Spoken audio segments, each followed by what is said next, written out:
بسم اللہ الرحمن الرحیم۔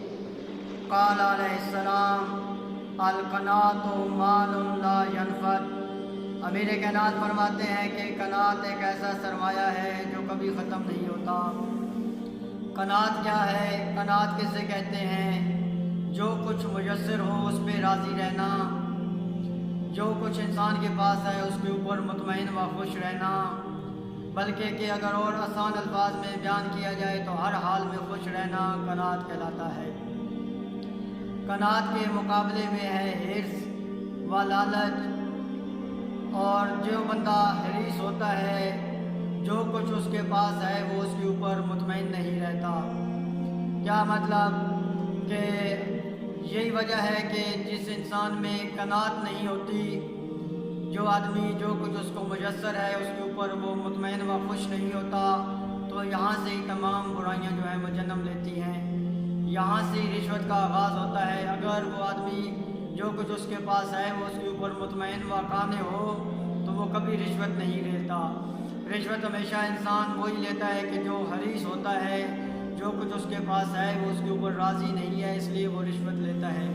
اور یہ حرص و لالچ جو ہے وہ فقط مال میں نہیں ہوتی، بلکہ کہ جو لوگ کسی تنظیم کے ممبر ہیں یا کسی ادارے میں ہوتے ہیں تو اداروں میں عہدوں کا لالچ، تنظیموں میں عہدوں کا لالچ۔ اب ایک انسان ایک ادارے میں اس کے پاس کوئی عہدہ ہے، وہ کہتا ہے کہ کاش فلاں عہدہ بھی میرے پاس آ جائے، یہ چیز بھی میرے قبضے میں ہو جائے۔ یا اسی طرح انسان کسی تنظیم میں ہے تو وہ چاہتا ہے کہ یہ عہدہ بھی مجھے مل جائے، وہ عہدہ بھی مجھے مل جائے۔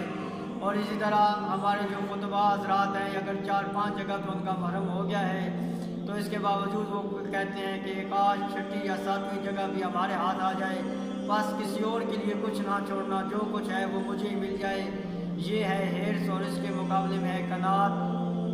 جو آدمی قانع و مطمئن ہوتا ہے، جو آدمی ہر حال میں خوش رہتا ہے، وہی آدمی جو ہے وہ مطمئن و خوشحال ہوتا ہے۔ بس جو کچھ ہے وہ اس کے اوپر راضی ہے۔ اور جب انسان مطمئن ہوتا ہے تو وہی بندہ اللہ کی طرف رجوع کرتا ہے۔ جو بندہ حریص ہوتا ہے، جو بندہ لالچی ہوتا ہے، وہ کبھی بھی مطمئن نہیں ہوتا، ہر وقت وہ تگ و دو میں لگا رہتا ہے کہ یہ بھی ہو جائے، وہ بھی ہو جائے۔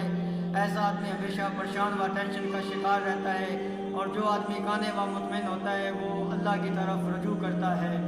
تو بس مولا کے اس فرمان ذیشان کی روشنی میں ہمیں پتہ چلتا ہے کہ مولا ہمیں اس بات کی طرف دعوت فکر دے رہے ہیں کہ ہمیں قناعت کرنی چاہیے، کہ قناعت ایک ایسا سرمایہ ہے کہ جو کبھی ختم نہیں ہوتا۔ بس جو آدمی جتنا قانع ہوتا ہے، جتنی اس کی قناعت میں اضافہ ہوتا جائے گا اتنا اس کے سرمایہ میں اضافہ ہوتا جائے گا، کیونکہ مال خرچ کرنے سے کم ہوتا ہے، لیکن قناعت جو ہے وہ جتنی زیادہ انسان میں آتی جائے گی اس کے سرمایہ میں اضافہ ہوتا جائے گا۔ قناعت اور قانع و مطمئن بندہ جو ہے وہ